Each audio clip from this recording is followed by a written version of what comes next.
Hello, Mr. Paul Holloway. We've been looking for you for a while now. We've been trying to catch you for 10 years now. It took a lot to catch. Do you think that I'm a bad person, detective? I can't really say that you're a good one, Holloway. You've killed people. All the people that I killed were rapists, murderers, and pedos. Honestly, I did the world a favor. You've killed 300,000 people. You're going to jail. What the freak are you talking about? Do you believe that you're a bad person? Well, if you're watching the video, you probably don't believe that you're a bad person. Most people don't perceive themselves as a bad person. But most people do believe bad people exist. But in reality, they do not. What? JC, what about Hitler? Yeah, especially even Hitler. Shout out Kanye. People like Hitler, Diddy, Dahmer are all considered bad people. I'll show you something. Hitler being the cause of a genocide, Diddy being, Diddy, and Dahmer being a serial killing cannibal. All these things I mentioned by my moral compass, and most likely yours too, are bad things. But bad and good aren't as black and white, especially when it comes to morals and ethics. Let's say I go steal some bread from the store, but I'm stealing the bread to go feed my starving family.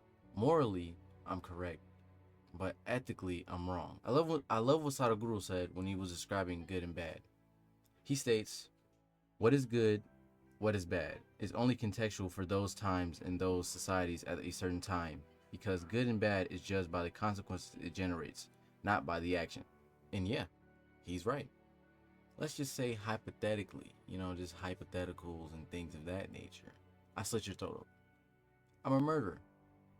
But if I were to slit your throat open to try to put a straw in your neck, then I'm a surgeon, aka a triectomy. We as people make choices that benefit us and those around us in the pursuit of happiness, taking into consideration how those choices will affect those around us. But the people that we consider as bad or evil are on a different level. They don't care how the consequences or the actions will affect the people around them, only making decisions that will benefit them and their happiness. Dahmer knew that his actions were wrong. He even admitted to using different substances before killing to feel better about it, but he still chose to do it because it brought him joy. I know people with the same exact issue.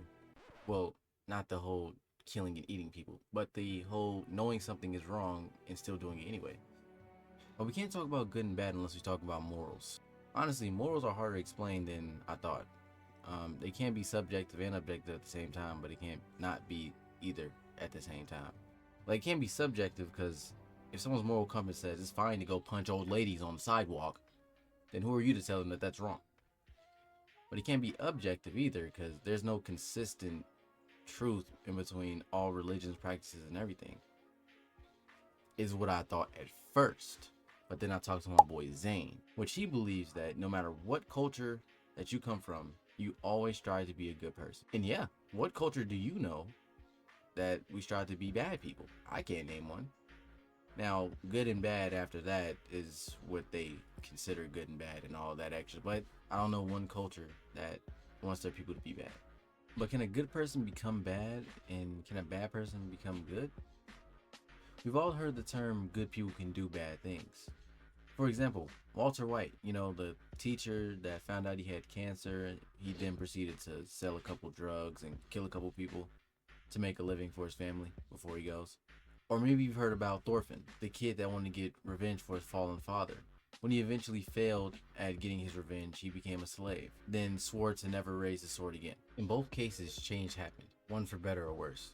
Also in both cases, both had to have some traumatic event to take place for them to change. Though change is possible, it only usually happens when it's needed. Therefore, if I cheat on my partner and they start hating me and calling me all types of bad names and horrible things, and then I have some self-reflection to understand that it wasn't okay, and I never cheat again, am I still a bad person? Well, yeah, of course I am from their perspective. Okay, let's say there's this guy named Mike. Mike is my best friend. I've done and did good things for him. He believes that I'm a nice person. Now, there's this guy named Billy. Me and Billy never got along, ever. I've said bad things to him, he said bad things to me. He believes that I'm a bad person. Now, am I a good person or am I a bad person? Neither. I'm neither a good person or a bad person.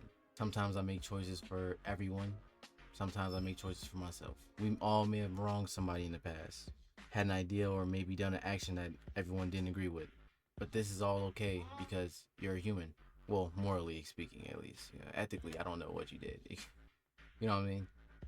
Therefore, if you're going to take anything from this video, do what your heart desires. If you look at the consequences and believe that those are okay with you, do whatever you want. Now, again, I will stress this. Ethically, there is a right or wrong, but that doesn't make you a good or bad person. With that being said, are you a good person?